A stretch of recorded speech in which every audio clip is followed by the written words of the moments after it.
Ano pa yung susumbong? Okay, kausapin mo lang. Oh, papractice ka magsalita. Sige lang. Kausapin mo lang. Yeah.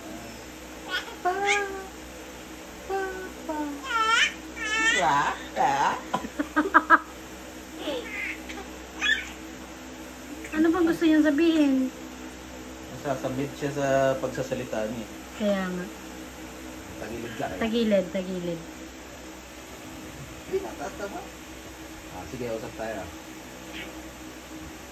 Lagyan mo unan o kaya yung kumot. Ayan! Ano? Ano? Dito ka, tingin ka sa papa. Wala na.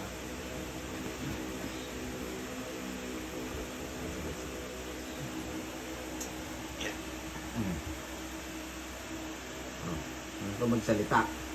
Ano ko magsalita? Ano? Na-distract na siya eh.